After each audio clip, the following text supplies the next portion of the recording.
Bien, estimados colegas, bienvenidos a este encuentro académico que hoy tiene unos inconvenientes técnicos, pero que esperamos no se vuelvan a presentar. Este video va a ser grabado y en estos momentos está siendo grabado y va a ser transmitido en diferido a través de nuestro canal de YouTube. Agradecemos la presencia de todos ustedes y realmente su fidelidad. 121 personas que en menos de 15 minutos se conectaron a través de esta plataforma alterna que se llama Google Meet. Y les agradecemos, por supuesto, a todas esas personas de Nariño que hoy realmente nos han impresionado. Una capacidad de convocatoria increíble. Y profesor Bernate, es suyo el uso de la palabra. Yo lo saludo desde la ciudad más linda del país, Bucaramanga, por supuesto, y después está Pasto, Nariño. Profesor Bernate, tiene el uso de la palabra. Les agradecemos a todos para que tengamos claras las pautas de comportamiento en esta plataforma. Les agradecemos que todos quienes no van a intervenir tengan silenciados sus micrófonos y, por favor, en la medida en que no quieran que veamos más allá de lo evidente, también apagadas sus pantallas. Más adelante creería yo, profesor Bernate, que esta vez podemos hacer algo diferente y es que la participación la vamos a poder hacer en vivo y en directo con cada una de las personas que van a poder intervenir en la medida en que termine la barra, que va a estar moderada por el doctor Vicente Arbey Villota Cruz, y quien eventualmente les va a dar el uso de la palabra para que todas las personas vayan haciendo las preguntas que corresponden. Profesor Bernate, usted como nuestro presidente tiene el uso de la palabra. Un abrazo muy especial y bienvenido a este su espacio. Doctor Rodrigo Parada, muchísimas gracias. Qué inmenso honor, qué privilegio para el Colegio de Abogados Penalistas de Colombia llegar hoy a Nariño, en el sur de nuestro hermoso país, para esta presentación del día de hoy, donde vamos a debatir sobre el tema de los preacuerdos. Nos acompaña el doctor Vicente Arbey Villota en su condición de moderador, la doctora Yeli Joana Falleco y el doctor José Luis Cruz, quienes van a iniciar ahora mismo con el debate en la barra académica sobre este debate inmenso que se ha generado con las sentencias que han salido en materia de preacuerdos. Posteriormente, tras este importante debate, vamos a dar el origen, vamos a dar espacio para el nacimiento de la esperada, de nuestro esperado capítulo Nariño del Colegio de Abogados Penalistas. Se lo habíamos prometido para el día 25 de abril, pero desafortunadamente esta pandemia y demás no nos lo dejó hacer, pero ustedes son nuestra prioridad. Queremos darle la bienvenida a esta barra académica. En segundo lugar, la creación del capítulo Nariño y el lanzamiento de un nuevo trabajo académico del Colegio de Abogados Penalistas de Colombia. En esta ocasión, la publicación a cargo de Julio Enrique Acosta Durán y Óscar Mauricio Sierra Fajardo sobre los preacuerdos. Es para mí un inmenso honor instalar este evento y presentarles a nuestros invitados y por supuesto, a nuestros panelistas. Vamos a estar hoy aquí reunidos. Les queremos nuevamente pedir disculpas, tuvimos alguna complejidad, pero aquí estamos todos juntos y esta es su casa. Doctor Vicente Arbey Villota Cruz, bienvenido. Es oriundo de Iles, Nariño, donde fue personero municipal, abogado de la Universidad de Nariño, especialista en Derecho Penal y Derecho Constitucional, con estudios de maestría en Ciencias Penales y Criminológicas, catedrático de Técnicas de Estudio Oral y Procesal Penal en la Universidad Mariana, en la Universidad Cooperativa y en la CESMAG. Actualmente conjuez de la Sala Penal del Tribunal Superior de Pasto y defensor público delegado ante esta misma corporación. Docente de Derecho Penal y de Derecho Penal Internacional en la Facultad de Derecho de la Universidad de Nariño, y desde el año 2018 es el tutor en las competencias internacionales en las que participan los estudiantes. Una bienvenida inmensa y un abrazo de bienvenida para el doctor José Luis Cruz, quien es abogado de la Universidad de Nariño, especialista en instituciones jurídico-públicas y en derecho público, en instituciones jurídico-penales de la Universidad Nacional. Ha sido también personero municipal, abogado litigante, asesor jurídico externo y defensor público. Y como siempre, para nosotros en el Colegio de Abogados Penalistas, la prioridad es la mujer. Yeli Joana Falleco David hoy representa a la mujer penalista, abogada de la Universidad de Nariño, magíster en Derecho Penal de la Universidad Libre, especialista en instituciones jurídico-penales de la Universidad Nacional y en Derecho Administrativo de la Universidad de Nariño. 15 años de experiencia profesional y solución de asuntos legales, a su asesora, consultora, litigante, defensora pública, ha ocupado cargos en la administración pública y en la actualidad lidera la firma de abogados Soluciones Jurídicas Especializadas desde el año 2012. Ellos tres, nuestro moderador, nuestros panelistas, bienvenido. El capítulo Nariño, un homenaje a la Universidad de Nariño, un homenaje a un departamento que le dio a Colombia el primer doctor en Derecho Penal, el doctor Miguel Fernando Córdoba Angulo, un magistrado ejemplar como el doctor Mauro Solarte, y un sentido homenaje a todos los estudiantes de la Universidad de Nariño, a todos los abogados de las demás universidades de Pasto, a todos esos abogados que nos hacen sentir tan orgullosos, porque el docente que sabe que va a la Universidad de Nariño, su peor preocupación es el susto que va a pasar en el avión. Sabe que va a encontrar estudiantes aguerridos, estudiantes inteligentes, estudiantes que cuestionan, que leen, estudiantes con un inmenso nivel. Felicitaciones a Alejandro Sánchez por haber liderado este proceso y bienvenidos a esta nueva reunión del Colegio de Abogados Penalistas de Colombia, que esta semana nos va a llenar de orgullo. Bienvenidos y muchísimas gracias. Así es, profesor Bernate, si me permite también darle el uso de la palabra al doctor Alejandro Sánchez Cerón, uno de nuestros mayores orgullos en el Colegio de Abogados Penalistas de Colombia y además alguien que más sabe derecho procesal penal en este país. Profesor Alejandro, si nos oye, por favor, le agradeceríamos que nos diera un saludito muy especial a toda la gente de su tierra, esa tierra berraca y esa tierra recha, por supuesto, que es Pasto, Nariño y Nariño en general. Profesor Alejandro. Hombre, gracias y un honor para mí que el Colegio de Abogados Penalistas de Colombia haya tenido este espacio para la gente de Nariño, una cultura jurídica muy importante que se ha destacado a nivel de rama judicial y a nivel de profesionales que vía concurso ustedes se los encuentran en este momento en cualquier parte del país, pero que también tiene una masa de abogados litigantes exitosos, metodológicos, estrictos, rigurosos, y qué más que eso se necesita ahora para abordar un tema como el que van a abordar, como es el tema de los preacuerdos en las fases en que nos encontramos. Así que de verdad muy orgulloso, muy agradecido. Conozco a Vicente Arbey Villota como compañero de la universidad, también tuve el placer de compartir con la doctora Yadi, con el doctor Jaido, tengo las mejores referencias. De verdad que yo me siento hoy extremadamente contento de que mi tierra y los juristas de mi tierra estén hoy aquí y nuevamente decirles que vamos con toda para llevar el nombre de nuestra región a nivel jurídico a todos los rincones del país. Así que muchísimas gracias y hoy será una gran barra con un tema además que nos interesa sobremanera. Muchísimas gracias, hombre, lo digo. Doctor Vicente, tiene usted el uso de la palabra, bienvenido a su barra, por favor.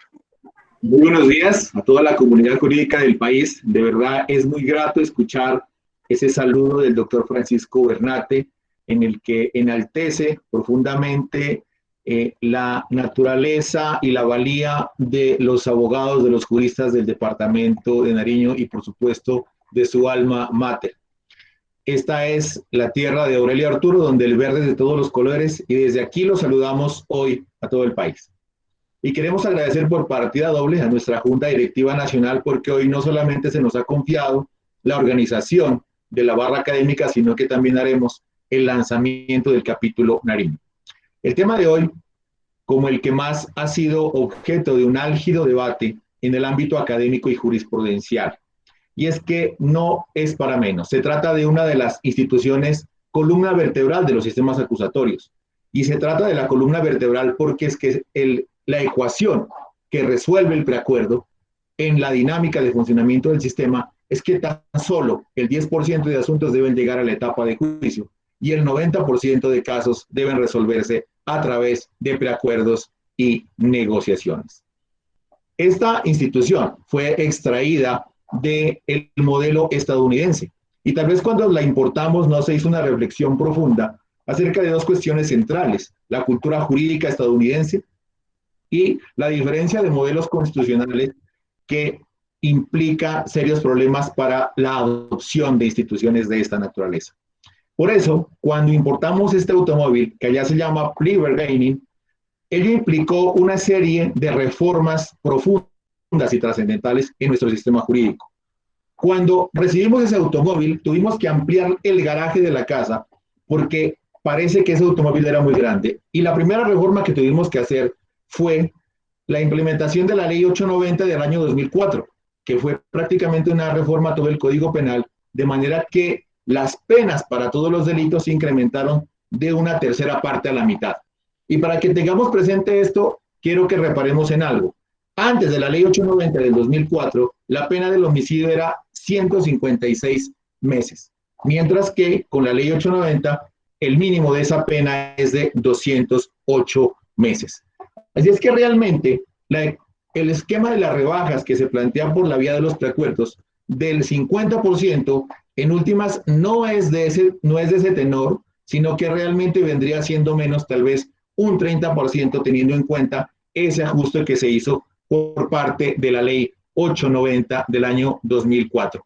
¿Y cuáles son los casos que tenemos que analizar hoy? La radicación 52.227 del 24 de junio del año 2020, como magistrada ponente la doctora Patricia Salazar Cuellar. ¿Qué hechos jurídicamente relevantes se analizaron en ese radicado? En el año 2009, 2 policiales trasladaban a un contraventor a la Unidad Permanente de Justicia en la ciudad de Bogotá. Y cuando llegaron para ingresarlo, previamente le había sido propinada una serie de golpes. Por lo tanto, cuando trataron de ingresarlo a la Unidad Permanente de Justicia, no fue recibido por la visibilidad de estos golpes. Frente a eso, la decisión que tomaron los 2 policiales fue regresarse, no insistir en dejarlo en la unidad permanente, sino llevarlo hasta un paraje desconocido, ubicado en el municipio de Choachí, fuera de la jurisdicción de Bogotá, donde fue ultimado con arma de fuego. Por parte de uno de los procesados, Héctor Villalobos, se realizó un preacuerdo en el que se aceptaron los cargos por homicidio y privación ilegal de la libertad. Mientras que el señor Vázquez Ciro, Alfonso Aníbal Vázquez Ciro, pues adelantó un trámite bastante farragoso que vamos a ver en qué consistió. Frente al señor Alfonso Aníbal Vázquez Ciro se formularon los cargos de homicidio agravado y de privación ilegal de la libertad. Adelantado el juzgamiento del asunto, la primera oportunidad que se adelantó el juzgamiento, se profirió sentencia condenatoria. Luego, desatada la apelación por el Tribunal Superior de Bogotá, se decidió que había una vulneración de las garantías del procesado y por lo tanto se anuló el juicio. Se retoma nuevamente la actuación y entonces, antes de iniciarse el juicio oral, precisamente, se realiza un preacuerdo entre la Fiscalía y el imputado. Y este preacuerdo consistió en ¿qué? En degradar o modificar la imputación al delito de encubrimiento, en concurso con el de privación ilegal de la libertad, imponiéndose como pena o estableciéndose como pena la de 67 meses de prisión. El Juzgado 14 Penal del Circuito de Bogotá impartiría aprobación a este preacuerdo, pero esta decisión habría sido apelada por parte del Ministerio Público y revocada por el Tribunal Superior de Bogotá. Entonces, nuevamente ya vamos por el tercer juicio, se realiza nuevamente el juicio oral y en ese juicio oral se emite sentencia absolutoria y esta decisión es apelada por parte de la Fiscalía y por parte de la representación del Ministerio Público. Al resolver la apelación, el tribunal revoca la absolución y en su lugar condena al acusado por los 2 delitos. De ahí entonces es que se desata el recurso de casación que se interpone por parte de la defensa, cuyas pretensiones son que se deje infirme, que se declare nulidad de lo actuado después de la improbación del preacuerdo en segunda instancia y que se deje infirme ese preacuerdo por 67 meses de prisión por el delito de encubrimiento en concurso con privación ilegal de la libertad. Ese es el primer caso que se nos ha planteado para el día de hoy. El segundo caso de la misma magistrada ponente es el 50.659, más reciente aún, del 8 de julio del año 2020. ¿Qué ocurrió? ¿Cuáles fueron los hechos jurídicamente relevantes? En este asunto intervinieron 3 personas. Lo relevante aquí es con relación a la situación jurídica de la señora Luz Andrea Machado Valencia, quien participó en el hurto que se perpetrará contra el señor Leonardo Mesa Perilla el 12 de enero del año 2013. Esta persona fue llevada hasta un lugar, hasta una locación, hasta una habitación, y allí fue amordazado y encerrado, y en ese lugar le arrebataron varios elementos, varias pertenencias que se estimaron en la suma de 800.000 pesos. Y luego se le exigió que entregara las claves de las tarjetas de crédito y débito, y con ocasión de ello, entonces se hicieron retiros por valor de 300.000 pesos. Mientras ocurría ello, esta persona pudo huir, la víctima pudo huir de manos de la señora Machado Valencia y alertar a la policía. Cuando ya se activan las actuaciones penales, entonces se presenta la aceptación de cargos por parte de los dos copartícipes, pero la señora Luz Andrea Machado Valencia decide iniciar el proceso litigioso, es decir, no aceptar cargos, y el asunto llega hasta audiencia preparatoria. Se le formó la imputación por cuáles delitos: por secuestro simple en concurso con hurto calificado y agravado. El asunto llega hasta audiencia preparatoria, pero en la misma lo que se hace es presentar un preacuerdo que consiste en reconocerle la figura de la complicidad por los dos delitos. En esa medida se impuso una condena de 290 meses de prisión sin reconocerle la rebaja del artículo 269 del Código Penal por reparación integral, pese a que la víctima había hecho una manifestación de sentirse reparada integralmente. El juzgado de primera instancia aprobó este preacuerdo, pero pues no hizo ese reconocimiento, y en esa medida se propuso el recurso de apelación por parte de la defensa, y en segunda instancia el tribunal reconoció la rebaja del artículo 269 del Código Penal con la consabida disminución punitiva. Frente a esa decisión de segunda instancia es que el Ministerio Público interpone recurso de casación para efectos de que se dilucidaran los problemas jurídicos correspondientes. ¿Cuál es la temática que vamos a abordar el día de hoy? Nos hemos enfocado en 4 puntos, porque hay varias aristas, hay muchos bemoles que podrían ser abordados en una barra, pero en la medida de la extensión limitada del tiempo que tenemos, queremos enfocarnos en estos 4 puntos. El primero, el principio de legalidad y la irretroactividad que debe tener o que puede tener frente a las sentencias que resultan ser menos favorables para los intereses de los acusados. Entonces, aquí el debate que se va a plantear por los panelistas es si las sentencias, el precedente que se fija a través de una sentencia, entra a operar de manera inmediata o solamente debe empezar a operar para los hechos que acontecieron una vez se expidió la misma. El otro punto que queremos abordar tiene que ver con las nociones del mínimo probatorio. ¿Qué debe entenderse cuando se dice el juez tiene la facultad de verificar ese mínimo probatorio? Y ahí es donde vamos a echar de menos que la Corte Constitucional y la Corte Suprema de Justicia, al hablar del mínimo probatorio, están realizando una confusión en cuanto al mínimo probatorio que debería tener el preacuerdo, es decir, lo que se negocia. Y eso, pues, trastoca profundamente el sistema. Igualmente, vamos a abordar los temas de proporcionalidad y razonabilidad de los preacuerdos. Y, finalmente, en qué consiste o cómo debe entenderse ese principio de discrecionalidad reglada. Para eso nos acompañan 2 juristas que ya fueron presentados, la doctora Yadi Joana Folleco y el doctor José Luis.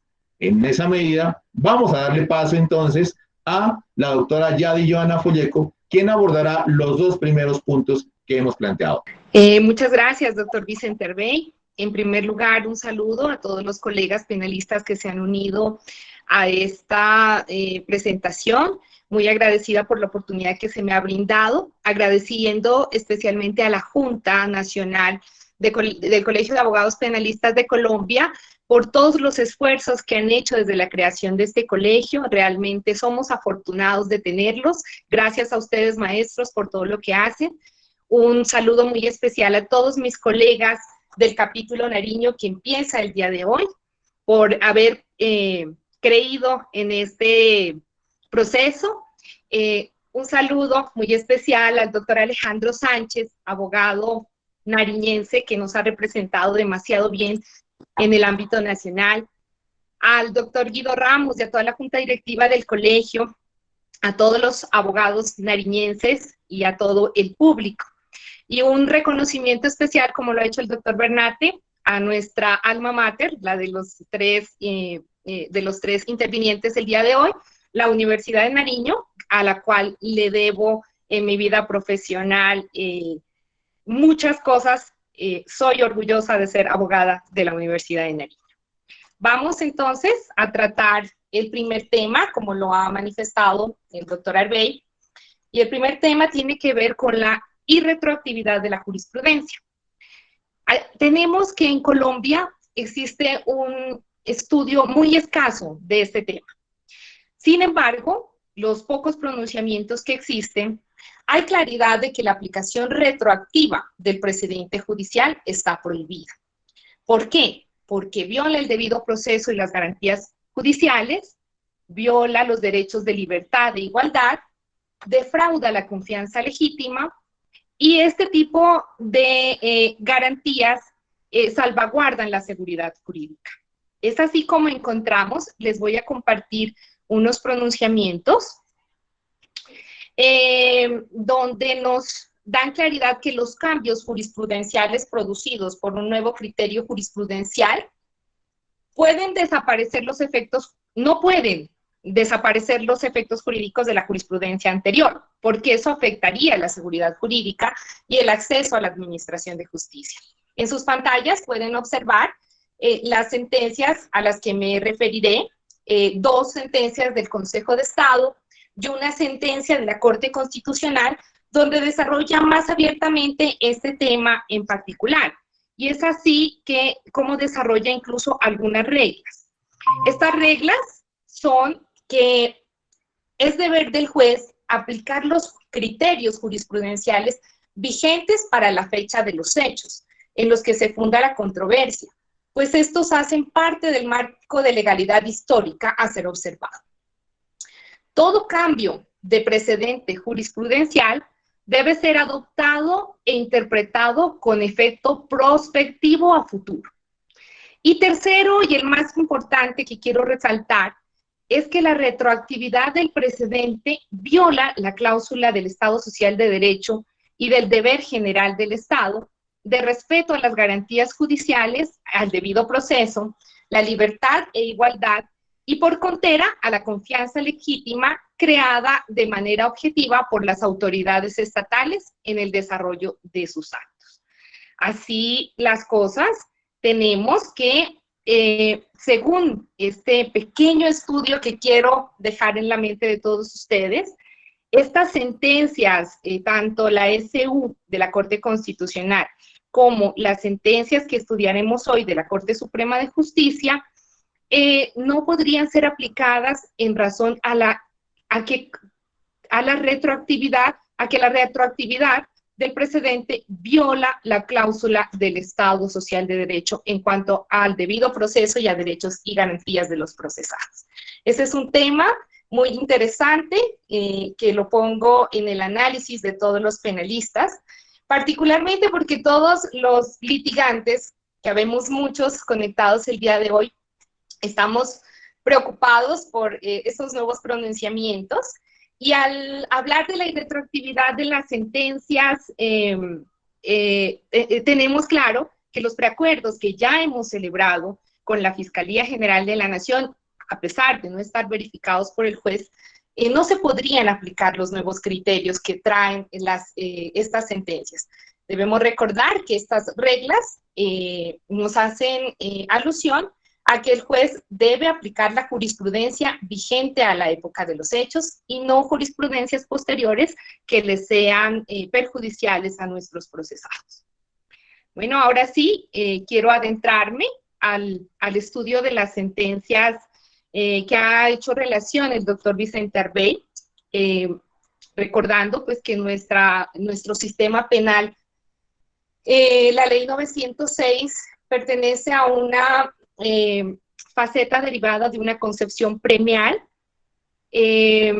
Como lo dijo en la introducción el doctor Vicente Arbey, el sistema pretende que estadísticamente los asuntos que se vayan a juicio sean mínimos, sea un 10% aproximadamente, y en ese propósito es que se ha permitido la terminación anticipada de los procesos a través de figuras como los preacuerdos. otro tipo de figuras como el principio de oportunidad, etc.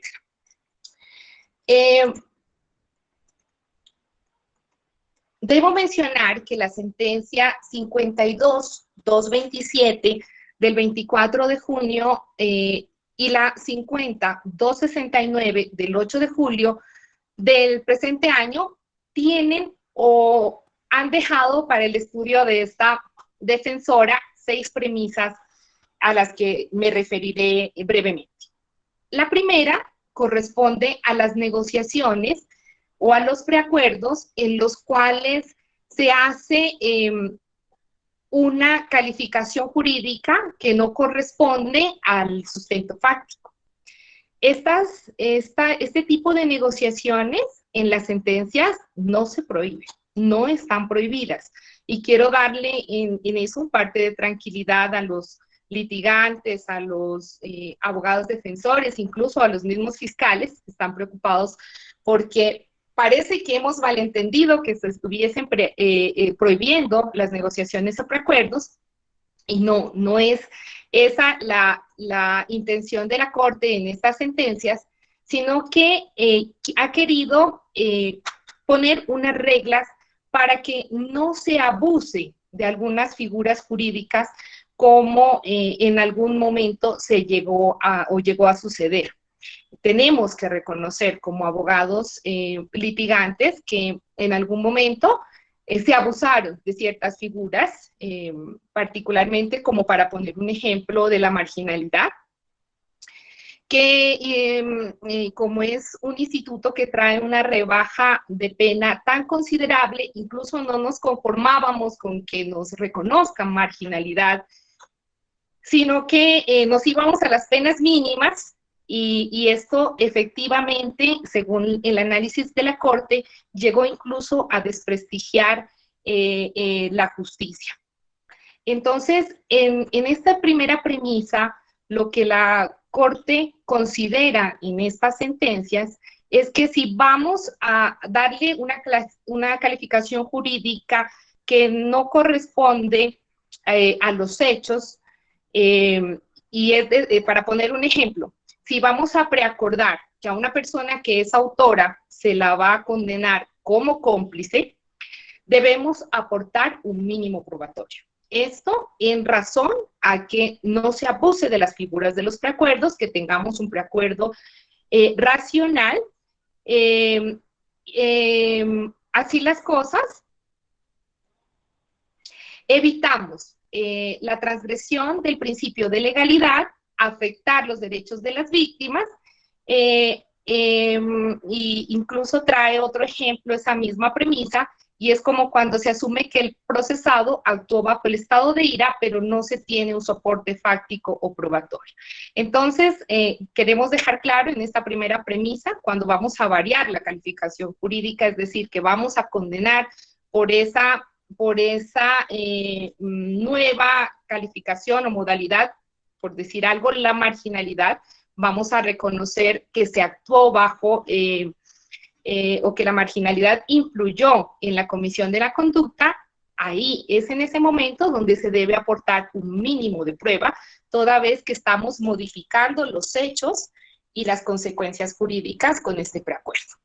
En este punto quiero hacer claridad o quiero dar un tip, y es que debemos recordar que si tenemos elementos materiales probatorios que demuestren con suficiencia que estamos ante una circunstancia de menor punibilidad, pues simplemente no debemos preacordarla, ¿no? Debemos recurrir a otro tipo de figuras, como por ejemplo el reconocimiento autónomo de este tipo de derechos, y es ahí donde debemos recordar que los preacuerdos o los negocios se hacen sobre lo que no se tiene. No podemos negociar lo que se tiene. Entonces, al hablar en este tipo especial de preacuerdos, pues tampoco podemos exigir que ese mínimo probatorio sea una prueba efectiva de una circunstancia de menor punibilidad, por ejemplo, ¿sí? Sino que debe ser algo que de alguna manera sí demuestre que la circunstancia que estamos reconociendo, de alguna manera... abrir la investigación, pero de alguna manera influyó en la comisión de la conducta punible. Paso a la segunda premisa que nos dejan estas sentencias, y es que existe otra modalidad de acuerdo que utilizamos generalmente o con mucha frecuencia, y esto es cuando utilizamos una calificación jurídica única y exclusivamente con el fin de establecer el monto de la pena. En estos casos, no se pretende que el juez le imprima a los hechos una calificación jurídica que no corresponde, tal como sucedía en la primera modalidad del acuerdo a la que ya hicimos referencia. Así las cosas, utilizando los ejemplos anteriores, el autor es condenado como tal, como autor, pero se le aplican los criterios de punibilidad de la complicidad, por ejemplo, o de la ira, intenso dolor, ¿sí? Pero en este tipo de preacuerdos sí no requerimos de esa base fáctica, sino que se debe dejar claro en el preacuerdo que la calificación jurídica solo se orienta a establecer el monto de la pena. ¿Y por qué hace la claridad la Corte con respecto a este tipo de situaciones? Y es especialmente por los límites que esta modalidad de acuerdo está presentando en cuanto a la proporcionalidad de la rebaja. Entonces, se exige que en este tipo de acuerdos, especialmente, se deje expreso los alcances de los beneficios concedidos, especialmente lo que atañe a subrogados penales, para evitar discusiones innecesarias. Entonces, tenemos que en este tipo de preacuerdos, utilizando como ejemplo la figura de la complicidad, se condena como autor a la persona de la conducta punible, pero se le otorga, en razón del preacuerdo, los efectos de las circunstancias o de la complicidad. Recordando que en ciertos delitos, al condenarse como autor, lógicamente el mínimo de la pena del delito no nos va a dar lugar a subrogados penales. Entonces, la Corte dice que debemos ser claros en los preacuerdos, y cuando utilizamos este tipo de figuras debemos hacer alusión a ese tipo de, a qué beneficios o a qué subrogados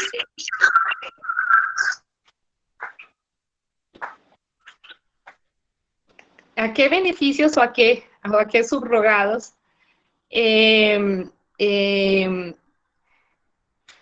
efectivamente estamos haciendo del preacuerdo, ¿sí? Para evitar discusiones innecesarias en los momentos, o particularmente puede ser en la individualización de la pena. Un ejemplo para identificar casos que se pueden preacordar razonablemente utilizando esta figura son, por ejemplo, los pronunciamientos de los tribunales de Medellín y de Popayán, que salieron y que se apartaron expresamente del precedente de la Corte Constitucional, la SU 479, que establece que la atenuación punitiva debe probarse en el preacuerdo. Entonces, les recomiendo y les pondré en el chat estas sentencias. Hay dos sentencias del Tribunal Superior de Medellín, pues, que conoce esta defensora, y una sentencia del Tribunal de Popayán, donde los magistrados se apartan de la SU 479 haciendo este tipo de raciocinios. La tercera premisa que nos trae esta sentencia tiene que ver con la vigencia del principio de discrecionalidad reglada. Sobre ese principio les va a hablar el doctor José Luis Cruz en la siguiente intervención.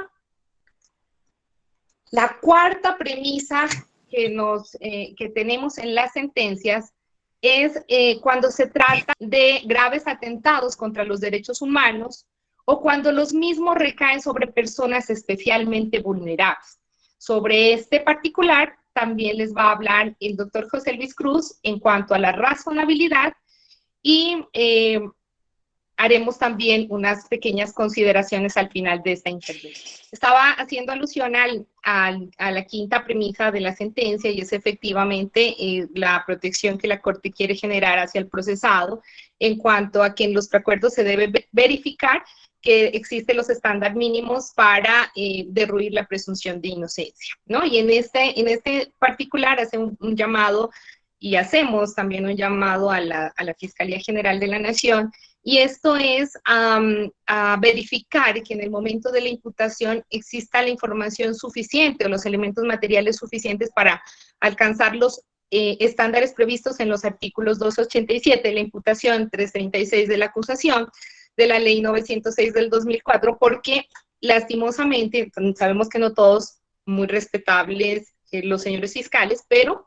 hemos tenido asuntos donde se infla la imputación y después, o con estas reglas tan particulares que ha señalado la Corte Suprema de Justicia, tendremos verdaderos problemas que pueden generar caos,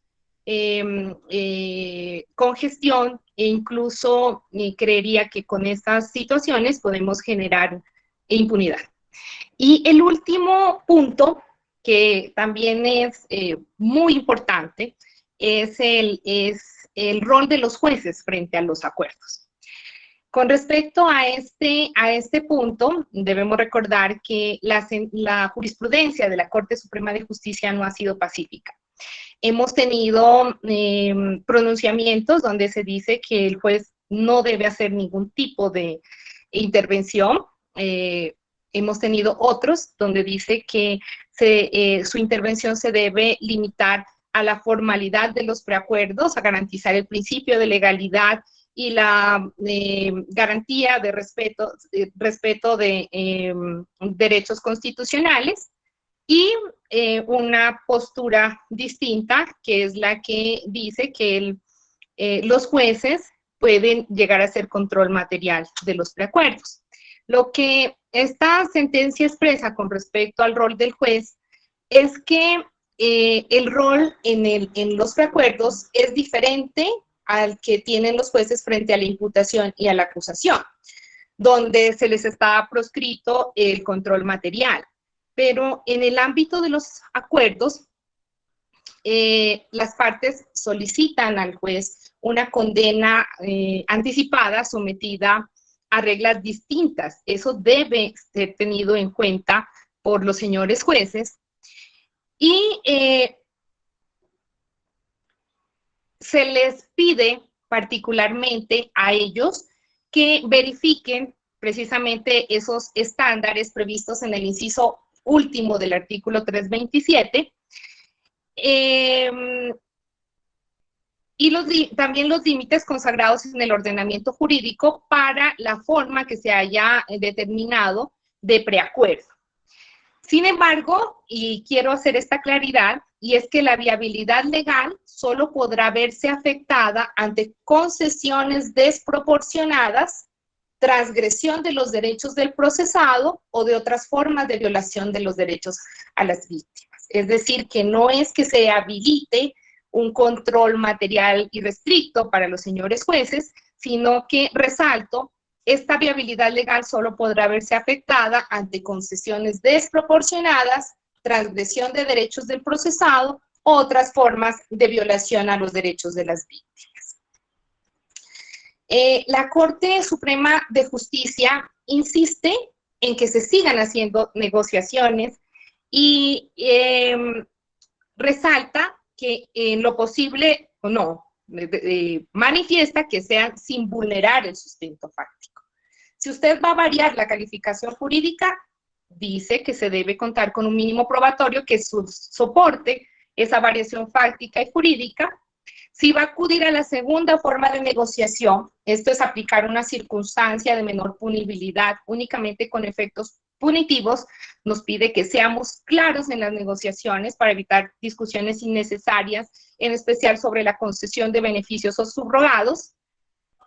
En este caso particular, pues recordar que la persona va a ser condenada como autor y no se va a tener en cuenta en la condena esa circunstancia especial que hemos preacordado para lograr la menor punibilidad. Debo hacer una precisión con respecto a algo importante que encontré en la sentencia 5659. Y es que esta sentencia abre la puerta a la valoración que se pueda dar a la colaboración efectiva que pueda dar el implicado en la resolución de un asunto, que antes esto solo se tenía en cuenta para la aplicación del principio de oportunidad.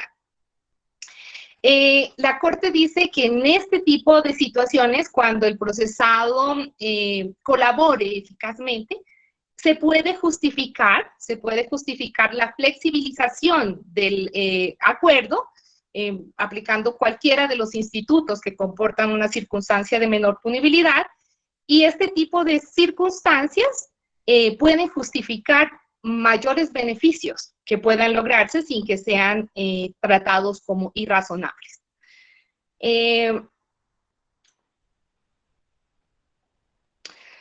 También esta sentencia, la última, la 5659, nos dice que se debe tener en cuenta la etapa procesal en la que se llegue a la negociación. Que no es lo mismo negociar en etapas preliminares o en etapas previas que a puertas del juicio oral. Entonces, es importante, en razón de la razonabilidad que ya explicará mi compañero y todo, que como defensores o como fiscales, pues tengamos en cuenta este tipo de situaciones o circunstancias. Aunque claro está que debemos hacer la apreciación, comparto la apreciación del doctor Alejandro Sánchez en una intervención en su grupo de estudio, donde decía que muchas veces vemos que con los elementos que se imputan, se llega a la acusación, a la preparatoria, sin que haya ninguna otro mayor esfuerzo, otra labor investigativa superior que los elementos materiales probatorios con los que se acudieron a las audiencias preliminares. Entonces, eso también debe tenerse en cuenta en el momento de realizar este acuerdo para que, pues, ¿cuál desgaste en este tipo de casos? Entonces, ese tipo de situaciones deben ser explicadas ante el juez que va a verificar la legalidad de esos acuerdos.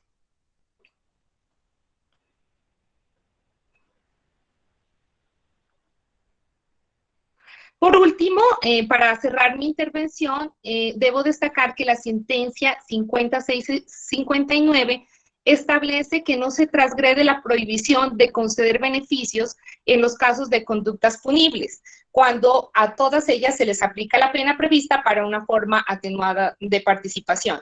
Como lo manifestó el doctor Arbey Villota, en esta sentencia, la 5659, el Ministerio Público, dentro de los argumentos que llevó a la casación, precisamente fue que se reconoció la complicidad, tanto para el secuestro como para el hurto. Esta sentencia nos dice que aplicar este tipo de rebajas a todos los delitos incluidos en la acusación no viola la prohibición prevista en el artículo 351, entre otras cosas porque no existen diferencias sustanciales entre conceder ese beneficio para todos los delitos, en razón de que al tasar la pena pues no va a ser de mayor incidencia,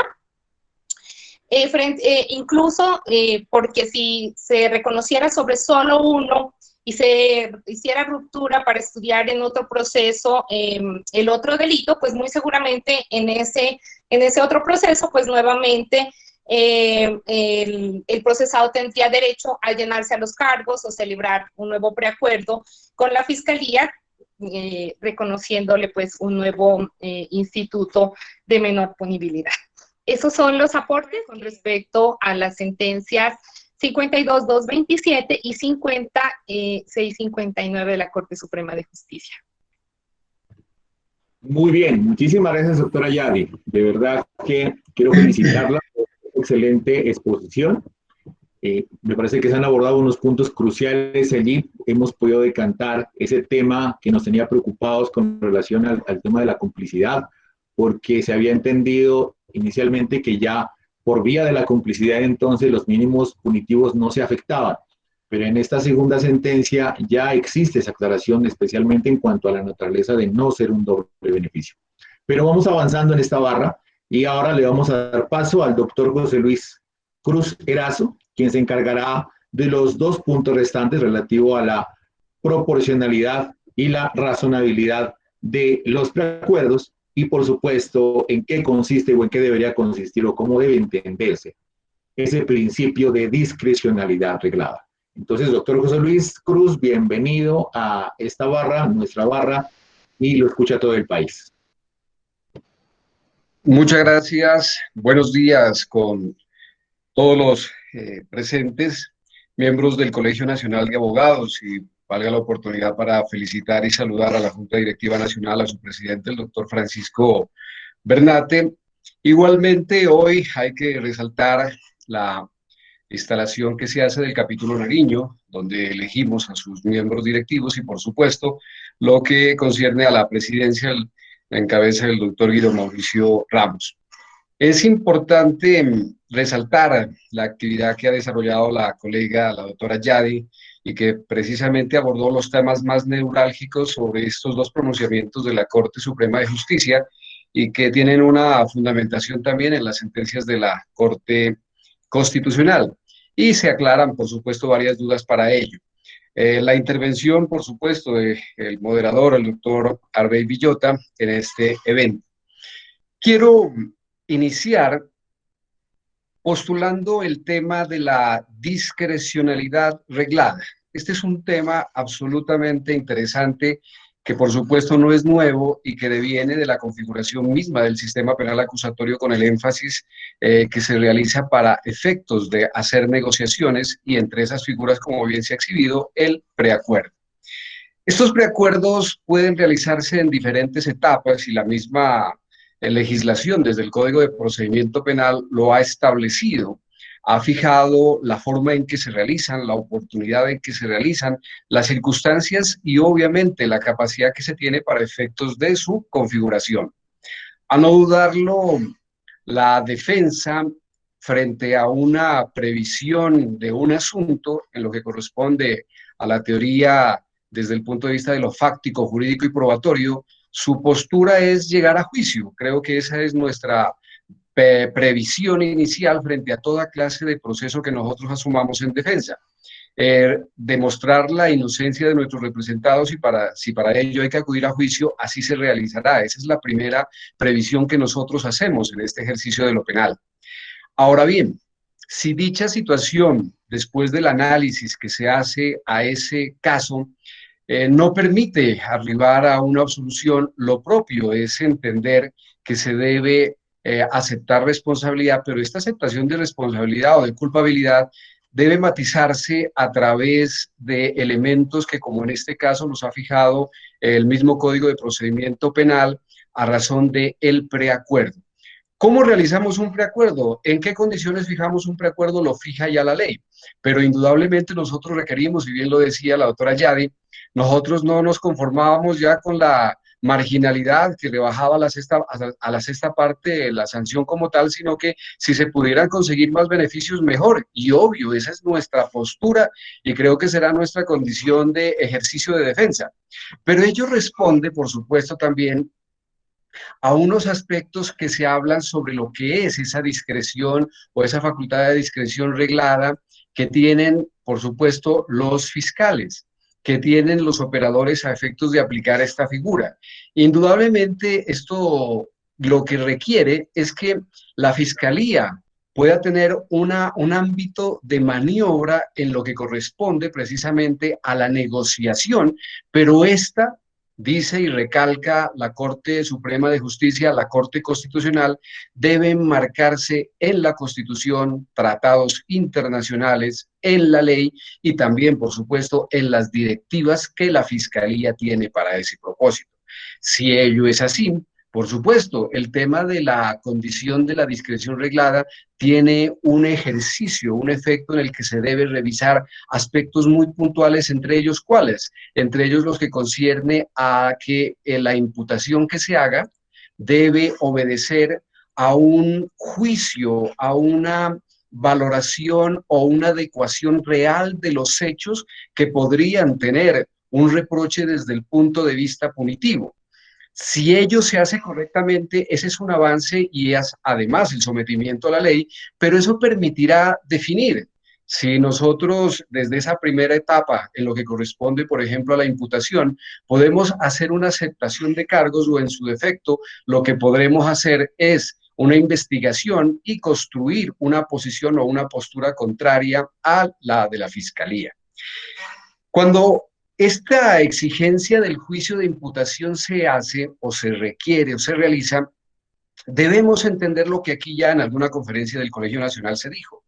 Los hechos jurídicamente relevantes, lo que concierne a la tipificación estricta de la conducta para efectos de mirar si ésta reúne los requisitos de la tipicidad objetiva, subjetiva, si se hace una adecuación correcta en el tipo penal como tal, si en él se observan lo que concierne a las circunstancias de menor punibilidad, las circunstancias de atenuación, las circunstancias de agravación, si los moduladores como por ejemplo el concurso, como por ejemplo la tentativa están presentes, si dentro de estos efectivamente se regulan los aspectos necesarios para que la imputación, o sea, ese ejercicio que la Fiscalía hace para establecer una calificación jurídica son reales, son ciertos, y desde allí indudablemente tiene la posibilidad la persona imputada de definir si se somete a este procedimiento de la justicia consensuada.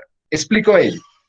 Si nosotros tenemos una investigación, estamos hablando del proceso en el cual a una persona la someten a una investigación y obviamente es el proceso ordinario el que se sigue, y una vez se determina que se conocen los hechos, a estos se les hace una calificación jurídica con relevancia penal.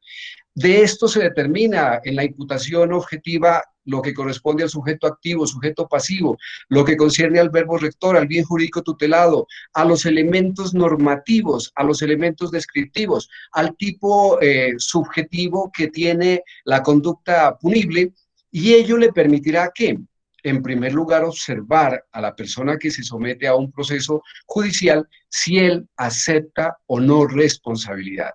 Ojo, estamos hablando del proceso ordinario, los procesos de flagrancia, indudablemente casi nadie se somete a esa condición específica de aceptación de responsabilidad que la Corte ha dado en llamar también es una forma precisamente de lo concerniente a un preacuerdo.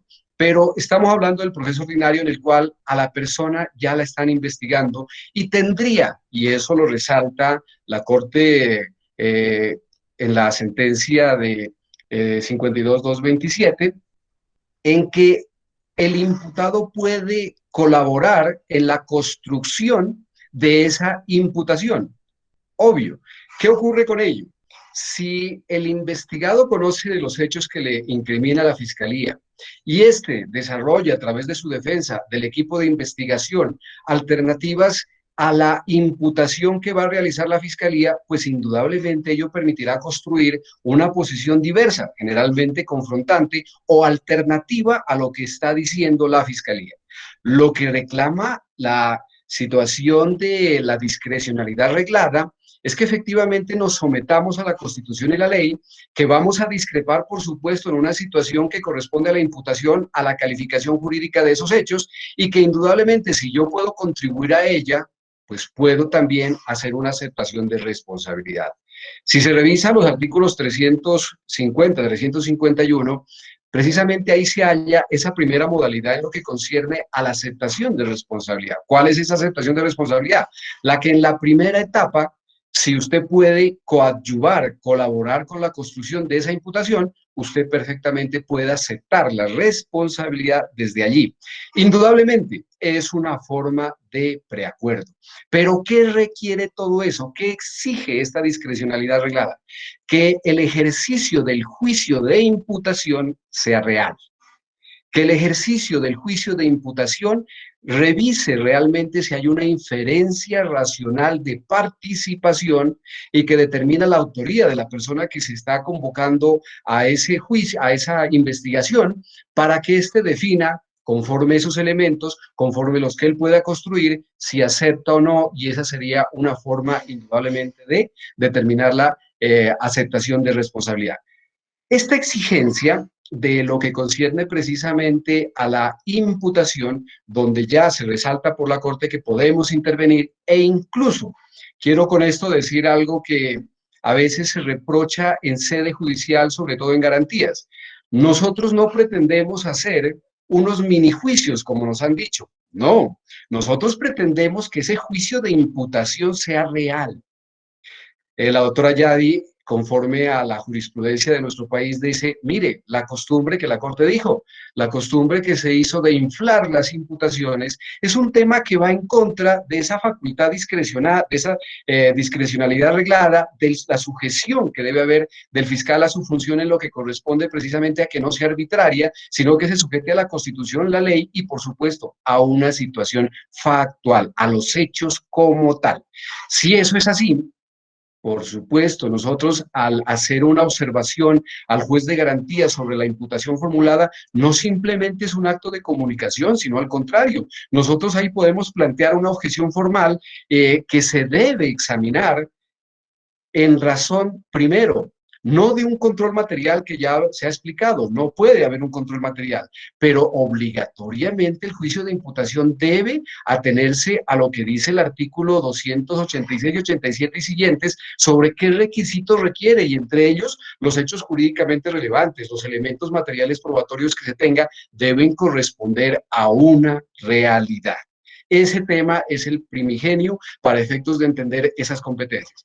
Ahora bien, en esa primera etapa, generalmente y máxime, si es desde el punto de vista de un proceso donde hay flagrancia, la persona no acepta cargos, por supuesto, y eso a veces en el ambiente de lo informativo público simplemente se refiere como la actitud de negar los hechos, y no se trata de eso, sino del ejercicio de un derecho frente a que se va a debatir, a construir una postura alterna, a que se va a atacar los fundamentos de lo que es esa conducta punible, de lo que son esos hechos jurídicamente relevantes, y que incluso se pretende, como es nuestra primera función, demostrar la inocencia o la no vinculación de esa persona con esa situación. El tema de la imputación realizada, en la congruencia que debe tener para llevarse a la acusación, puede sufrir algunas alteraciones. ¿Cuáles son esas alteraciones? El tema de la progresividad de la acusación. A una persona le pueden imputar una conducta, ejemplo, un homicidio, pero resulta que posteriormente se determina con elementos materiales probatorios que hay una circunstancia de menor punibilidad. La progresividad de la, en este caso, imputación que va a llevarse a una acusación puede perfectamente modificarse, ¿sí? ¿Puede modificarse en qué sentido? Si es favorable, debe incluirse, por supuesto, en la acusación, pero si es desfavorable, debe indudablemente llevar ¿a qué? Llevar a una nueva formulación de imputación. Esto lo ha definido ya la Corte Suprema de Justicia frente a las situaciones favorables y desfavorables en lo que corresponde a la progresividad de la acusación. Ahora bien, si dentro de ese juicio de imputación, dentro de ese análisis de los hechos jurídicamente relevantes, dentro de todas las circunstancias que se deben examinar en el esquema de la tipicidad, se encuentran elementos que hacen que se disminuya, por ejemplo, una circunstancia de atenuación, específicamente la del artículo 57 del Código Penal, en lo que corresponde ¿a qué? A la ira o el intenso dolor, pues indudablemente esa no puede ser, si está probada, si está demostrada, objeto de negociación. Esa debe en principio de legalidad incluirse, incorporarse como una acción propia de la Fiscalía para efectos de estructurar lo que corresponde a una calificación jurídica real. Eso no puede ser objeto de una aceptación de responsabilidad. Ahora, la que esté debidamente probada. ¿Cuáles son los aspectos que llevan a que se estime que los pronunciamientos que la Corte tiene en estos dos últimos, el 52.227 y el 50.659, digan por parte de la Corte que hay una desproporción? Porque si esos hechos no se compadecen con la realidad, o sea, ese aspecto fáctico no se compadece con la calificación jurídica, pues indudablemente dice la Corte que le están pidiendo al señor juez que haga una manifestación contraria al principio de legalidad. Ojo, no que no se habilite la forma de realizar preacuerdos en ese sentido, modificando la premisa fáctica, no habla de eso, sino que si se habla de congruencia entre lo que corresponde a la imputación y la acusación, obligatoriamente obligatoriamente se debe tener esa correspondencia frente a los hechos, a lo que se va a declarar y a la forma como frente a ellos se podría negociar. Si en el juicio de imputación se tiene una inferencia, en el juicio de acusación indudablemente haya una probabilidad de que esa persona sea el autor de la conducta que se endilga y por supuesto el estándar de prueba que se exige de esa primera etapa a esta segunda es por supuesto mayor. ¿Qué quiere decir ello? Que indudablemente para quien en esa parte primigenia hace manifestaciones, lo que tiene la Fiscalía es una inferencia y ello determinará si efectivamente esta corresponde o no a los fácticos para poder determinar una aceptación. En el tema ya de la acusación, igual, pero con un poco más de exigencia frente a lo que corresponde a la estructuración de la acusación, los elementos que se presentan y que todos conocemos se descubren, por ejemplo, en la acusación, pero que servirán, por supuesto, para analizar si la decisión que se toma sea, por ejemplo, la de negociar o consensuar para efectos de un preacuerdo. Ahora bien, en ese ejercicio del juicio de imputación, juicio de acusación, lo que se requiere, se insiste, es que haya una claridad en los hechos jurídicamente relevantes, en los elementos materiales de prueba que se requieren con el estándar de la parte inicial, con el estándar de la parte de la acusación, y que esto permita a su vez definir las, obviamente, negociaciones que se realizan. La Corte entra a hablar de que no devendría en una situación de razonabilidad el tema precisamente de que haya incongruencia en esa situación, en los hechos y lo que se solicita se varíe como calificación jurídica. Ojo, solo en ese esquema o en esa forma de negociación. Entonces, ¿qué dice la Corte? Si usted es autor de un delito cualquiera y está probado con los estándares de prueba que se requieren en el sentido específico de la etapa de imputación y de la etapa de acusación, está aprobado o se vislumbra esa condición, pues indudablemente no podría, generosa o graciosamente, incluso de forma muy genérica, conceder una modificación a la misma. Eso es lo que dice la Corte, ¿sí? Y dada esa situación, impone unas reglas. Les dice, señor fiscal, usted no puede apartarse de la Constitución y la ley, a las directivas de la Fiscalía que son obligatorias para ellos, por supuesto, y que las exhiben a efectos del desarrollo de esas actividades, pero se insiste, son obligatorias sí en su acatamiento para ellos y que los jueces tienen la liberalidad o como primera sujeción está la Constitución, tratados y la ley. Pero esa obligación que se da es a que haya correspondencia, congruencia entre lo que se dice en el proceso y obviamente lo que se expresa en una posible aceptación. Ahora bien, ¿por qué se manifiesta que estas situaciones no serían razonables? Porque a una persona a quien le dicen que es autor y se le concede la rebaja que podría propiciar un 50% de la misma y se le establece desde la calificación jurídica como la situación de complicidad, pues por supuesto se resiente, dicen ellos, el sistema jurídico porque no es una verdad expresada en la parte factual. Ahora, eso requiere entender que sí se pueden hacer preacuerdos donde efectivamente la situación de cambio de la posición jurídica se exija. Ahora, la regla que ya exhibió la doctora Yadi y la que establece la Corte, por supuesto, es ¿cuál? Podemos decir que se lo condena como autor y la consecuencia jurídica desde el punto de vista penal sea la modificación a complicidad, pero no afectamos lo que concierne precisamente a ¿qué? Al tema de la congruencia o al tema de lo que se sanciona, que siendo autor y conocido y demostrado o con el estándar de prueba pertinente en cada una de estas etapas, se define efectivamente en una posición diferente. O que, por ejemplo, sin existir el tema de la marginalidad, se diga que intervino con la incidencia de marginalidad, pobreza o ignorancia extremas, que se habla en el artículo 56, y por supuesto eso lleva ¿a qué? A que efectivamente la situación se resienta por parte de la comunidad jurídica e incluso hasta por la misma comunidad, dicen ellos, en que a una persona que sin tener esas condiciones le rebajen en una proporción tan grande y ello debe obedecer, según la Corte, a unos criterios diferentes. La sentencia establece unas reglas y entre esas reglas se habla de una tercera regla que es, por una parte, lo que corresponde a la discrecionalidad reglada y por otro, lo que concierne a aspectos que deben ser obligatorios para conceder o no conceder esos beneficios, dice la Corte Suprema de Justicia. ¿Cuáles son ellas? Esas reglas que se tratan de exigir e imponer. Una, el momento en el que se realiza el acuerdo. Todos sabemos que ya desde la etapa primigenia podemos celebrar un preacuerdo. En la etapa antes de la acusación e incluso en el juicio, antes de, obviamente, o cuando se le consulta a la persona sobre la condición específica de si acepta o no acepta responsabilidad. Cada una de esas etapas en lo que nosotros damos en denominar el preacuerdo genérico o general, que sería simplemente la aceptación de responsabilidad, a una persona le generaría el 50% de la rebaja en la imputación, la tercera antes de la acusación y lo que corresponde a la sexta en la etapa de juicio antes de iniciarse el mismo como tal.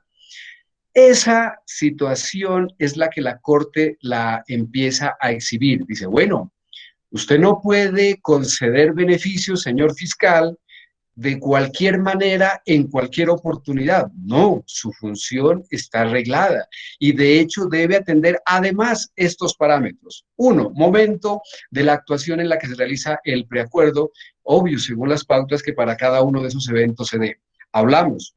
En primero, yo me estoy refiriendo al tema de que sea una aceptación simple, que la persona ante la formulación de la imputación diga acepto cargos y así se realizará, incluso en el tema de la acusación, antes de la acusación o en el ejercicio del tema específico que corresponde a la etapa de juicio. Cada una de esas refleja una respuesta en lo que concierne al momento y la forma como se hace. Incluso creo que la sentencia 50.659 precisamente habilita esa situación en tratándose que el acuerdo se hizo en la etapa de la audiencia preparatoria y por ende la rebaja que se le concedió allí fue precisamente de ese porcentaje y se habla sobre la situación de la viabilidad de que se le conceda o no las rebajas por parte de reparación del artículo 269. Bueno, una segunda regla. El daño que se haya causado o infligido a las víctimas y la reparación de los mismos, por supuesto. Todos conocemos que ese ejercicio progresivo de las facultades que las víctimas tienen dentro del proceso penal, no como parte, sino como interviniente, cada día les da mayor estatus, por decirlo de alguna manera, y obvio es la parte que se tiene como está perjudicada o es la que recibe los perjuicios de ese accionar delictivo. Dice entonces la Corte, es un criterio a efectos de precisamente poder hacer preacuerdos, estarse a la satisfacción de la reparación, lo que corresponde a mirar cuál es el daño que se causó a las víctimas y que por supuesto, tenga la reparación o se pueda mejorar la condición o entender, rescatar la situación de las víctimas. No se puede dejar de lado en estos eventos que el artículo 349 del Código de Procedimiento Penal precisamente habla de que los asuntos de patrimonio económico, hasta que no haya una reparación, es imposible viabilizar un preacuerdo. Y eso, pues, indudablemente hace parte de esas condiciones regladas en que las condiciones para efectos de firmar un preacuerdo se puedan realizar. Asimismo, el tema de cuál es el arrepentimiento, así lo dice otra regla, que el procesado tenga frente a los beneficios que se hayan dado y en la situación de todo orden que se refiere al delito, o sea, cuál es la postura que él asume. Es una regla interesante porque, claro, exige, por una parte, entender que lo que se concede en un preacuerdo son beneficios que le mejoran su condición frente a la respuesta punitiva del Estado. A esta persona la van a sancionar al efecto de someterse a un proceso consensuado, pero ¿cuál es su postura frente a ello? ¿Realmente la persona muestra arrepentimiento o por lo menos así lo empieza a exigir la Corte Suprema, que sería uno de los elementos a evaluarse en esta postura de las facultades regladas que se tiene frente al preacuerdo? Asimismo, la colaboración con el esclarecimiento de los hechos. Ese es un tema bastante complicado. Si partimos del ejercicio de que una persona hace una aceptación directa de responsabilidad, pues difícilmente se le puede exigir a él colaboración con el esclarecimiento de los hechos desde el punto de vista de más allá de lo que se le ha imputado. Ahora, por supuesto, el efecto de una aceptación de responsabilidad es evitar el desgaste de la administración de justicia y, por supuesto, lo es aceptar la tesis que la Fiscalía tiene. Ese debe ser el entendido frente a lo que se está planteando. Yo le acepto la tesis de la Fiscalía en que acepto mi culpabilidad frente a los hechos que se determinan como una conducta típica. Esa colaboración es la que se debe revisar. No podría, aunque como también en este ejercicio se habla, la comparación que se hace de que esos acuerdos no pueden ser tan generosos y que debe revisarse aspectos como los temas de la principio de oportunidad, la preclusión, el archivo y otros que ahorita los abordaremos, que debe tenerse, dice la Corte, casi el mismo requerimiento para efectos de conceder un beneficio específico. El último que habla sobre estas reglas es el suministro de información para lograr el procesamiento de otros autores o partícipes para que se dé un abordaje sistemático del ordenamiento jurídico a efectos de establecer y justificar los beneficios. Creo que cuando la sentencia hace una reflexión sobre que esta clase de beneficios que deben tener un control jurisdiccional, además se les debe exigir ciertas colaboraciones o se les debe establecer ciertas exigencias para hacer procedente la institución. Creo que hay una simbiosis no muy adecuada del entendimiento que se tiene y lo que se ha regulado sobre el principio de oportunidad con el concepto que se requiere de los preacuerdos. ¿Dónde es dable exigirle a la persona que sea testigo? ¿Dónde se le exige a la persona que ayude en la desmantelación de una banda? ¿Dónde se le exige colaboración eficiente para concederle un beneficio? En el principio de oportunidad. La Corte deja al hablar sobre estos temas de que en los preacuerdos igual debe hacerse ese mismo ejercicio y que a su vez esto va a permitir entonces entender que hay razonabilidad en lo que concierne a la disminución de la pena o el beneficio que se conceda, porque igual se puede pedir el cambio de autor a cómplice, igual se puede pedir lo que corresponde a que se le conceda la marginalidad, a que se le conceda precisamente el tema de la ira e intenso dolor, a que se hagan esa clase de exigencias, pero deben matizarse o deben revisarse frente a estas reglas que la sentencia le coloca.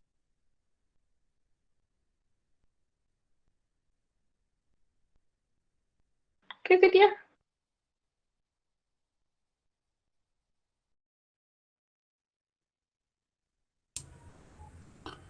Está silenciado, mi doctor. Se le fue el sonido.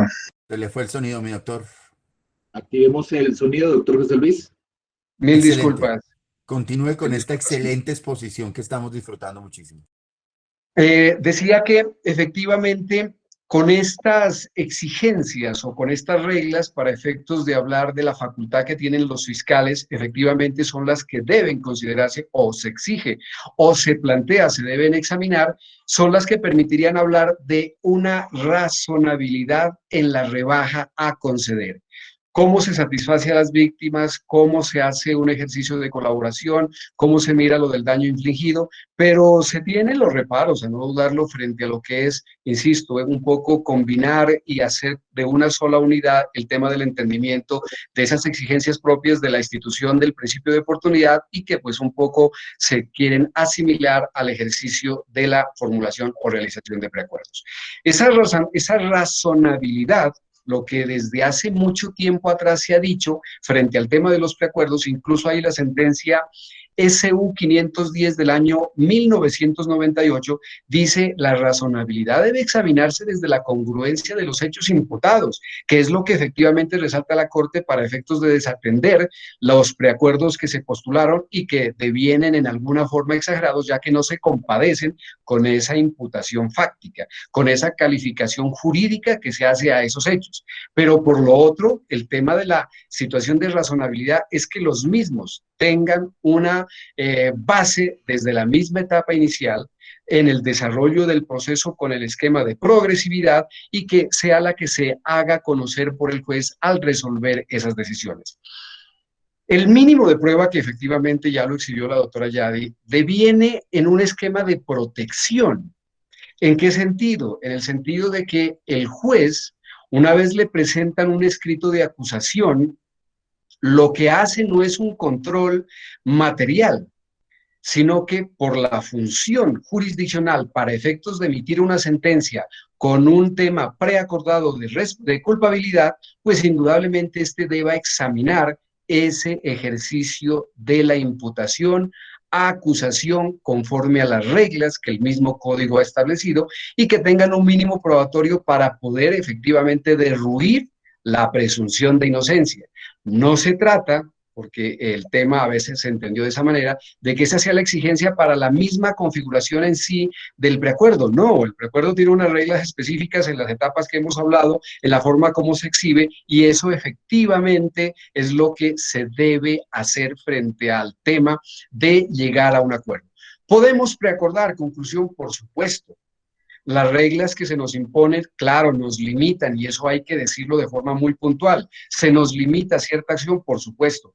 Que hay un tema de unos puntos, unos plus, unas exigencias que se las llevan a la fiscalía para mirar el tema de víctimas, el tema de ciertas reglas, y que incluso algunas no las compartimos, por supuesto, pero eso nos lleva a entender que, por una parte, la discreción lo que hace referencia es a que esa capacidad que tiene el fiscal, y por ende todos los actores que queremos en ese ejercicio de preacordar, no puede ser desbordado, no puede ser con un reflejo hacia la sociedad, dejando entender una fragilidad del aprestigiamiento de la administración de justicia, sino que debe someterse a los cánones, por una parte, de lo que corresponde al principio de legalidad, al tema de la existencia de la conducta como tal, y la otra, a no dudar, el tema de que sean razonables en su aplicación. Yo recalco algo, y es que efectivamente nosotros siempre propenderemos por defender a ultranza a nuestros representados, y entre más beneficios se tomen, así sea. Quiero con esto entonces terminar mi disertación y agradecer la invitación que se me ha postulado. Muchas gracias. Muy bien, doctor José Luis, felicitaciones por esa disertación tan profunda, tan excelente.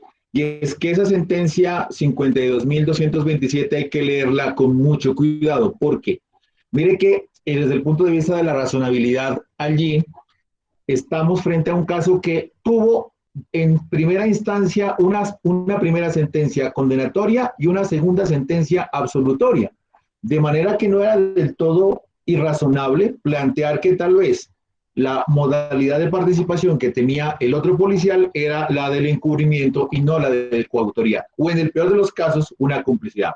Pero como estamos cortos de tiempo, creo que vamos a hacer el esfuerzo por condensar algunas preguntas que se han planteado para que sean resueltas por nuestros panelistas. Y una de ellas tiene que ver justamente con lo que estaba planteando el doctor José Luis en este momento. Y es, ¿qué pasa? ¿Qué efecto tiene? ¿Qué tan válido es que la Corte Suprema de Justicia tome causales del principio de oportunidad para introducirlas como viabilizadoras de los preacuerdos? Es decir, esa simbiosis a la que hace referencia el doctor José Luis es válida, o sea, ese capital político de la presunción de inocencia que tiene el acusado, entonces se va a abaratar, nos queda barato, entonces ya hay que recurrir a otros criterios para obtener rebajas. Esa es una primera pregunta. Y otra pregunta para sacar al baile a la sentencia de la Corte Constitucional, la SU 479 de 2019.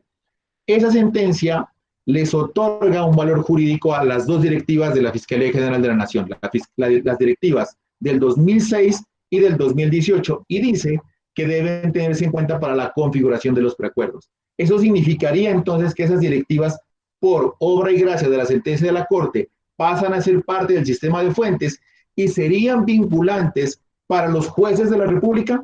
Esas son las preguntas que quisiéramos que nos ayuden nuestros dos panelistas. Muchas gracias.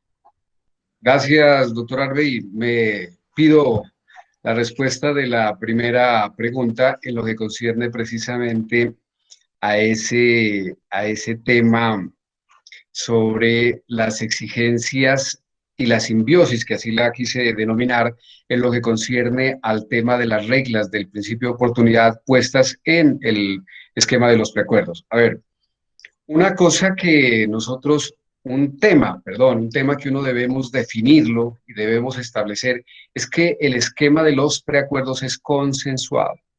Y eso, a no dudarlo, también implica lo que revisan tanto fiscales y los jueces en su oportunidad en la parte inicial, en las preliminares y en la misma audiencia de verificación de preacuerdo, es que la manifestación que se realice por parte de estas personas sea libre, voluntaria y consciente, pero eso deviene además de una aceptación que no debe tener más exigencia que las que la Constitución le exige.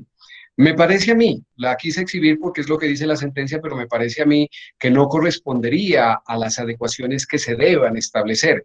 Hay otras que por efectos mismos del entendimiento del proceso, como por ejemplo el tema de víctimas, resulta obligatorio porque es una consecuencia del delito, sin dejar de mencionar que las víctimas no tendrían capacidad de veto en la realización de un preacuerdo, a excepción de aquellos delitos, por supuesto, en los que por la misma configuración legal se exige lo que corresponde al tema de pago o al tema efectivamente de la reparación como un aspecto de procesabilidad para poder desarrollar los preacuerdos. Ahora bien, creo que la sentencia también habla de que en la ley 600 se tenía la confesión como uno de los mecanismos para efectos de viabilizar en ese entonces la sentencia anticipada, y que acá, dada esa situación, lo que se tendría que mirar es que la persona haga una especie de interrogatorio para efectos de poder delatar, para efectos de poder contribuir con información que permita la desarticulación, o como dice el último punto, suministrar información que sea adecuada o que sirva para el procesamiento de otras personas. Yo creo que esa es una exigencia que debe matizarse en la realidad. No debiera hacerse exigibilidad específica de esa clase de eventos, más que los que efectivamente están establecidos en la Constitución, tratados internacionales y la ley. Gracias, doctor Arbey. Muy bien, doctor José Luis. Ahora sí vamos a escuchar las impresiones que sobre el tema tiene la doctora Yari, por favor. Muchas gracias, doctor Arbey. Con respecto a la pregunta a que si las directivas de la Fiscalía son vinculantes, debemos recordar que existen pronunciamientos específicos en cuanto a que el fiscal general de la Nación no puede dirigir la acción de los fiscales, no puede intervenir en su autonomía, en tal razón, para esta defensora, las directivas de la Fiscalía General de la Nación no serían vinculantes, toda vez que la Fiscalía no puede legislar, eso le corresponde, pues, lógicamente al Congreso de la República. Muy bien, muchas gracias, doctora Yari. Yo creo que por cuestiones de tiempo tenemos ya encima nuestro siguiente compromiso, que es el lanzamiento del capítulo Nariño. Pero antes de ello, yo sí quiero, en nombre de mis compañeros de hoy, quienes fungieron como panelistas, agradecer a toda la audiencia que estuvo pendiente. Pedimos excusas por los problemas logísticos en cuanto a la conexión. Realmente existía una enorme expectativa por esta barra académica a nivel de nuestra región y les agradecemos a quienes se han mantenido en sintonía. Igual, luego el Colegio de Abogados Penalistas, a través de la página de YouTube, se hará la publicación correspondiente. Por ahora, entonces, agradecer enormemente a la Junta Directiva, al doctor Bernate, al doctor Marlon, al doctor Rodrigo Parada, quienes nos permitieron esta oportunidad de estar con todo el país transmitiendo desde el departamento de Nariño.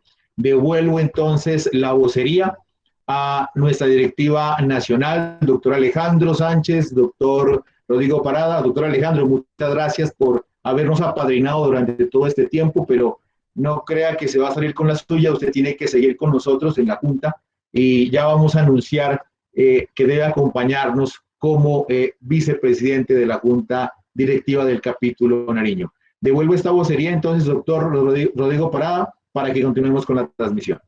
Lo recibo yo para, primero, felicitarlos. No es para nadie un secreto que el mejor derecho penal que se ha hecho en Colombia, mucho, viene de Nariño. Impresionados, estamos todos aquí pegados, 200 personas, sin salirnos. Encantados con las exposiciones de nuestros integrantes, de nuestros miembros, de nuestros compañeros, y nos sentimos sumamente honrados, sumamente orgullosos de que nos hayan acompañado. Felicitaciones, doctora Yadi, excelente. Su mística por la defensa, su gusto por la defensa. Es un defensor nato y de eso se trata el Colegio de Abogados Penalistas. Doctor José Luis, su nivel académico, por supuesto, como todos los de la Universidad de Nariño, un orgullo para Colombia y muchísimas gracias. Doctor Vicente, nada fácil el papel de moderar un evento como este en medio de estas vicisitudes. Estábamos en YouTube por el puente, la congestión, lo que suceda, se nos cae la transmisión, nos toca volver a empezar, mudarnos, venimos acá, el evento es tan exitoso que se nos viene un matoneador, pero seguimos adelante, estas cosas pasan, pero nos queda una experiencia increíble, doctores. Y ahora, por supuesto, ustedes son una parte activa de nuestro colegio y los felicitamos. Estos videos se tendrán que editar para sacar a este matoneador y que podamos tener esta impresionante barra académica que nos despeja muchas dudas, nos deja otras, por supuesto, de eso se trata. Pero no vamos a quitarles más tiempo a ustedes, que son las estrellas del día de hoy. El departamento de Nariño es muy especial para el Colegio de Abogados Penalistas, que quiere hacer un reconocimiento muy especial a la labor de Alejandro Sánchez, que día tras día ha estado insistiéndonos que para cuándo, que qué hubo, que me dijeron que en abril, pero cuándo, hasta que hoy lo hicimos realidad, al doctor Vicente, a la doctora Yadi, que nos tienen aquí presentes, al doctor Guido, que también nos acompañó en los eventos académicos. Entonces vamos a darle la palabra al doctor Alejandro. Previamente, como presidente de nuestro Colegio de Abogados Penalistas, quiero manifestarles que en el día de hoy estamos lanzando una nueva publicación. Saben ustedes que nuestro Colegio de Abogados Penalistas tiene su propio sello editorial. Creemos en la socialización del conocimiento, creemos en la academia y por eso tenemos nuestro propio sello editorial donde queremos invitarlos a todos ustedes a publicar sus escritos. Para el día de hoy tenemos el lanzamiento, ya lo circulamos por los grupos de WhatsApp y ya lo vamos a colgar a nuestra página cpenalistas.org del trabajo Estado actual de los preacuerdos y de la justicia negociada en Colombia, de la autoría del doctor Julio Enrique Acosta Durán a cuatro manos, con el doctor Óscar Mauricio Sierra Fajardo, quienes además tuvieron el acompañamiento y los comentarios siempre acertados de nuestro vicepresidente, el doctor Marlon Díaz. Entonces, ya está circulando y felicitamos a los autores por esta publicación, el doctor Julio Enrique Acosta Durán y el doctor Óscar Sierra Fajardo, que están aquí presentes. Para ustedes, felicitaciones. Julio, felicitaciones, Óscar, y la invitación es a que consultemos este texto, pero también nos hace mucha falta una publicación de nuestros amigos del departamento de Nariño. Queremos, esto es de derechos, pero también de obligaciones. Ahora ustedes son un capítulo constituido, tendrán sus propias directivas, su propia junta, van a tener una organización interna, este es un espacio democrático, pero también queremos obligaciones, queremos publicaciones, queremos denuncias, queremos que nos apoyen en todas las gestiones y les damos la bienvenida. El maestro de ceremonias en esta instalación del capítulo Nariño no puede ser otro que el doctor Alejandro Sánchez, a quien le voy a dar el uso de la palabra para que instale formalmente el evento. Marino Giraldo, ¿dónde se puede consultar el texto? www.cpenalistas.org y ya lo vamos a circular por los canales donde están en el chat de Colpenalistas, en el de Cpenalistas. Bueno, está Óscar Sierra Fajardo. Óscar, por favor, pase al frente para darle un aplauso inmenso. Gracias por esta publicación. Y está Julio. Vamos a dar la palabra a Julio Acosta. Felicitaciones, Julio, por esta publicación.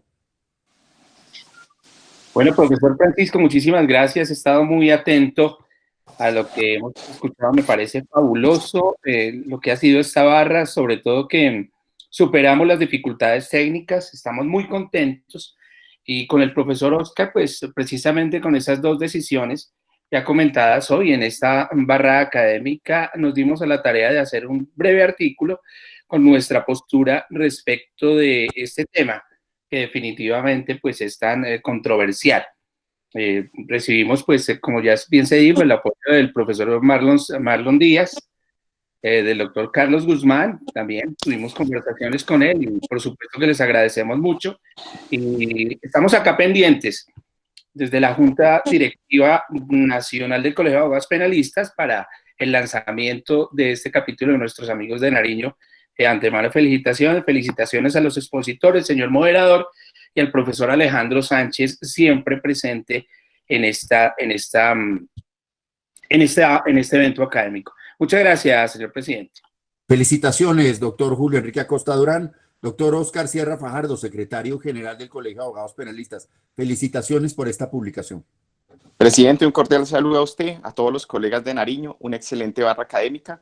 Como lo dice el doctor Julio, es un artículo sencillo en el cual se ha condensado las principales posturas que hemos tenido sobre el tema de los preacuerdos. Es una visión crítica pero constructiva y esperamos que sea recibido por toda la comunidad académica, abiertos a los comentarios y también que vean todos ustedes que el colegio propone, el colegio es académico, es incluyente y está al servicio de todos ustedes. Un abrazo y los mejores éxitos para los colegas de Nariño.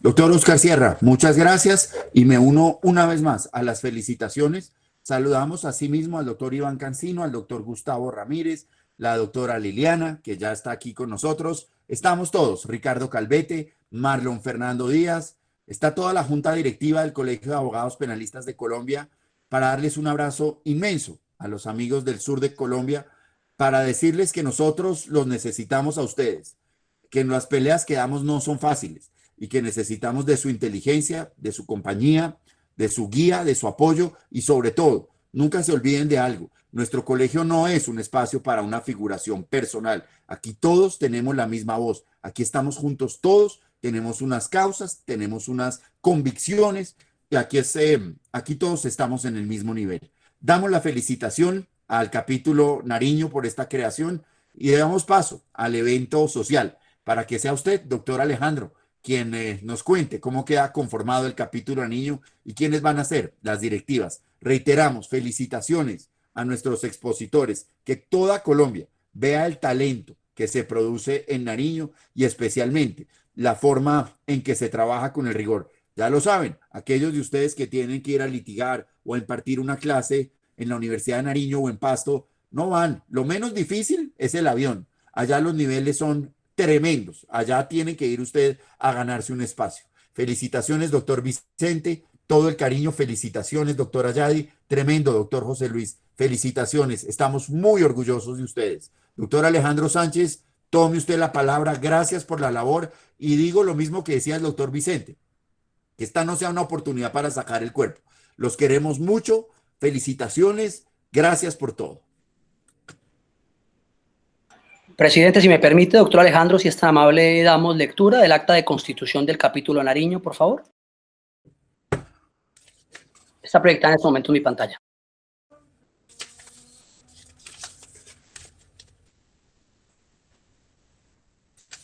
Doctor Alejandro Sánchez, tiene el micrófono en su posición. Muchas gracias. Voy, qué pena con ustedes. Gracias. Entonces, procedemos para no más preámbulos. Colombia, julio 18 de 2020. A través de la plataforma virtual Google Meet. Aquí este chat. Por favor, que la vuelvas a poner. Ya, listo. Google Meet, en compañía de los delegados de la Junta Directiva del Colegio de Abogados Penalistas de Colombia, los abajo firmantes damos fe de haber asistido al acto de constitución del capítulo Nariño de dicha colegiatura, para el cual previamente se efectuó una amplia convocatoria a través de todos los medios de comunicación, habiendo sido incluyentes, pluralistas y respetuosos de las posturas personales de cada uno de los asistentes.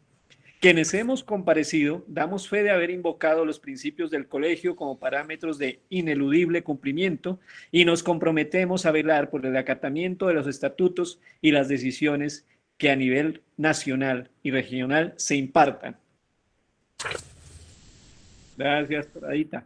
En constancia de lo anterior, firmamos quienes hemos sido testigos del acto de constitución por la Junta Directiva Nacional: Francisco Bernate Ochoa, presente; Alejandro Sánchez, presente; doctor Iván Cancino González, presente; Rodrigo J. Parada presente, Oscar Sierra Fajardo y Julio Acosta Durán. Y por el capítulo Nariño, Guido Mauricio Ramos Torres, quien van a ejercer, hay que decirlo, como el presidente de ese capítulo, la doctora Yadi Joana Folleco David, que va a ejercer como secretaria del capítulo Nariño. De una vez vamos posesionándolos, por favor. La doctora Gaby Araujo, que va a ejercer como vocal del capítulo Nariño. Y por último, Vicente Arbey Villota, que va a ejercer también como vocal del capítulo. Entonces, a partir de este momento, señores, capítulo Nariño y su junta directiva, al doctor Guido Mauricio, a la doctora Yadi, a la doctora Gaby Araujo y al doctor Vicente Arbey, tienen en sus manos la gerencia, la dirección, en coordinación con el capítulo nacional, de seguir dejando en alto el nombre del derecho, el nombre de los juristas de nuestra bella tierra nariñense. Así que ya oficialmente instalados, felicitaciones. Con su venia entonces, doctor Alejandro, y en aras de, yo sé que estas cosas a veces se ven anticuadas, protocolarias, pero este es un momento especial para ustedes, para sus familias y por supuesto, es un momento muy especial para el Colegio de Abogados Penalistas de Colombia, la constitución de este capítulo de Nariño. Vamos a tomarle, en mi condición de presidente, voy a tomarle el juramento de rigor, lo que corresponde a nuestros nuevos dignatarios. Se encuentra presente el doctor Guido Mauricio Ramos Torres. En su sí, doctor, estoy presente. Estoy presente. Doctor Guido Mauricio Ramos Torres, ha sido usted designado por sus colegas del departamento de Nariño como el presidente de la seccional del Colegio de Abogados Penalistas de Colombia para el departamento de Nariño. ¿Jura usted cumplir no solamente con la Constitución y las leyes, sino con los propósitos de nuestro Colegio de Abogados Penalistas? Un colegio incluyente y en permanente lucha por las garantías, donde hombres y mujeres todos somos iguales. ¿Jura usted cumplir además los estatutos y los reglamentos de nuestro colegio? Juro ante el Colegio Nacional de Abogados cumplir esa función de acuerdo a lo que usted ha planteado, señor presidente. Gracias, doctor Guido. Queda usted formalmente erigido como el presidente del capítulo Nariño del Colegio de Abogados Penalistas de Colombia. Doctores Gaby Araujo, Yadi Joana Folleco David y Vicente Arbey Villota, vocal del capítulo. ¿Juran ustedes cumplir con los estatutos, con la constitución política, las leyes de Colombia, cumplir con los principios que fundaron la creación de este Colegio de Abogados Penalistas y sobre todo de ser un espacio incluyente y de lucha constante por las garantías de los ciudadanos? Lo juro. Felicitaciones. Felicitaciones, doctores. Quedan ustedes ya erigidos como las directivas. Bienvenidos y vamos a sumarnos a esta lucha. Queremos contar con su apoyo. Les pido a todos ya para terminar el acto que activemos los micrófonos, démonos un gran aplauso, lo logramos. Un aplauso para estas nuevas directivas. Felicitaciones. ¡Bravo! ¡Bravo!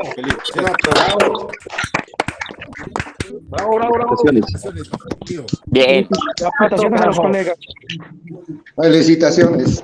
Señor presidente, para que todos Muchas tengan el acta de función, que a la presente sesión asistieron 247 personas que se hicieron parte del acto de constitución del capítulo Nariño y así quedará en la respectiva inscripción que se hará como corresponde.